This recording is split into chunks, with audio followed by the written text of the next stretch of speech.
Hello বন্ধুরা, শীতকাল পড়ে গেছে। কোথায় যাওয়া যায় সেই ভেবেই সকালবেলা ঘুম থেকে উঠেই বেরিয়ে পড়লাম টাকির উদ্দেশ্যে। সফরে ছিল আমার সাথে আমার বাবা। তো ঘটকপুকুর পৌঁছে ওখানে চা বিস্কুট ব্রেকফাস্ট করে আমরা আবার বেরিয়ে পড়লাম টাকির উদ্দেশ্যে। কলকাতা থেকে টাকির দূরত্ব ওই মেরে কেটে 100 কিলোমিটার, যাওয়া আসা নিয়ে 200 কিলোমিটার প্রায়। আমরা গিয়েছিলাম বাসন্তী হাইওয়ে হয়ে, যেটা মালঞ্চ রাস্তা হয়ে টাকি রোড যাচ্ছে। এটা হচ্ছে টাকি ফেরিঘাট।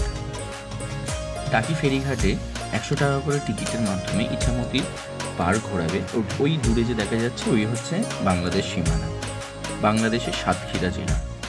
তোমরা যারা টাকি ঘুরতে যাওয়ার ইচ্ছা আছে তারা অবশ্যই কিন্তু আধার কার্ড সঙ্গে করে নিয়ে যাবে, কেননা এখানে অনেক জায়গাতেই আধার কার্ড দেখতে হয়। বর্ডার এরিয়া যেহেতু, এই হচ্ছে বর্ডার লাগোয়া এরিয়া। এখানে তোমার বিএসএফ ক্যাম্প আছে ওই দূরে, ওই যে দেখা যাচ্ছে বিএসএফ ক্যাম্প, ওখানে কিন্তু আধার কার্ড জমা দিতে হয়। আধার কার্ড জমা দিয়ে আমরা এখানে সাইট সিন মিনি সুন্দরবন, যাকে গোলপাতার জঙ্গল বলে, 10 টাকা প্রবেশ মূল্য কেটে আমরা ওই পথেই প্রবেশ করলাম। তো যেতে যেতে দেখলাম এখানকার স্থানীয় লোকজন খেজুর গাছের রস, গুড়, আরও বিভিন্ন রকমের দোকান নিয়ে বসেছে। তো ওই দেখতে দেখতে আমরা আস্তে আস্তে চলে গেলাম গোলপাতার জঙ্গল বা মিনি সুন্দরবন। এখানে গেলে আমরা দেখতে পাবো সুন্দরবনের বিভিন্ন রকমের গাছপালা। এখানের মেন আকর্ষণ হচ্ছে গোলপাতা আর সুন্দরী গেঁয়ো গড়ান, তার সাথে সাতক্ষীরা একটা ভিউ পয়েন্ট আছে এবং একটা ওয়াচ টাওয়ার আছে। আর ওয়াচ টাওয়ার থেকে পুরো সুন্দরবন অঞ্চলটা উপভোগ করা যায়। আমরা প্রবেশ করছি মিনি সুন্দরবনে।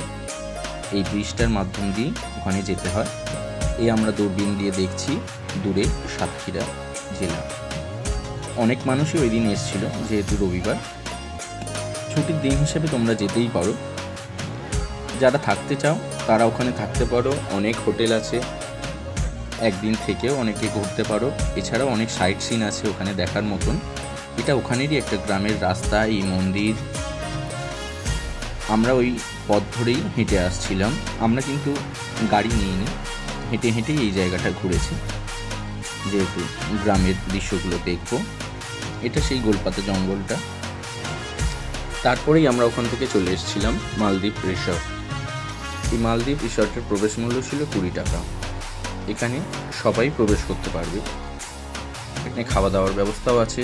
যারা পিকনিক করতে চাও স্পেশালি তারাও পিকনিকও করতে পারো, তার জন্য ব্যবস্থা আছে। এবং এখানেও থাকার জায়গা আছে, রাত্রি যাপনও করা যায়। এছাড়াও বাচ্চাদের জন্য খুব উপযোগী এই জায়গাটি। অনেক রকমের জয় রাইড আছে, বড়রাও উপভোগ করতে পারবে।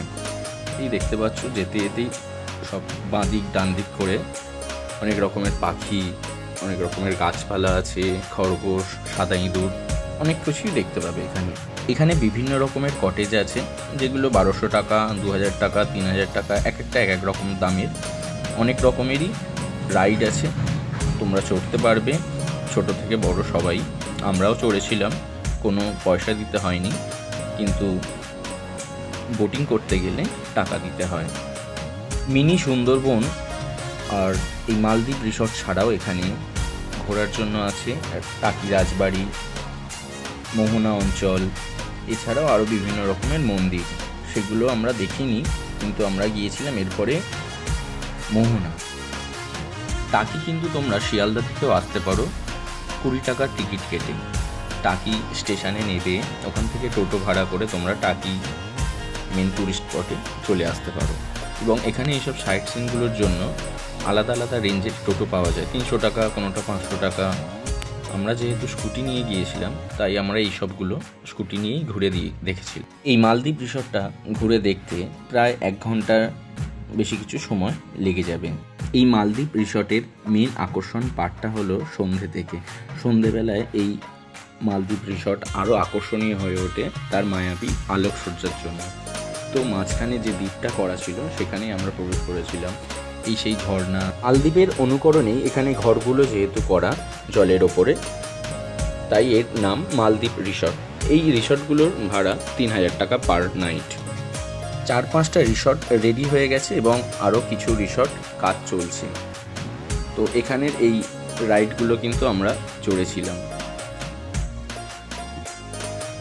এরপর আমরা চলে এসেছিলাম আবার ইছামতি নদীর কাছে। সেখানে খাওয়া দাওয়া সেরে আমরা চলে গিয়েছিলাম মোহনা দেখে কিছু সময় কাটিয়ে ওখানে আমরা আবার বিকেল 4টের সময় বেরিয়ে পড়েছিলাম বাড়ির উদ্দেশ্যে। মালঞ্চ মোড়ে এসে দেখলাম এখানে মাছের কাঁটা বসেছে, তো লোভ সামলাতে না পেরে গাড়িটা দাঁড় করিয়ে মাছের হাট ঘুরে দেখলাম। তারপরে আমরা আবার বাইক নিয়ে চলে এলাম সেই যাওয়ার পথ চায়ের দোকানটায়। সেখানে দাঁড়িয়ে চা বিস্কুট খেয়ে কিছু ছবি তুলে আমাদের টাকি ভ্রমণ সমাপ্ত করলাম। এই ছিল আমাদের একদিনের টাকি ভ্রমণের অভিজ্ঞতা।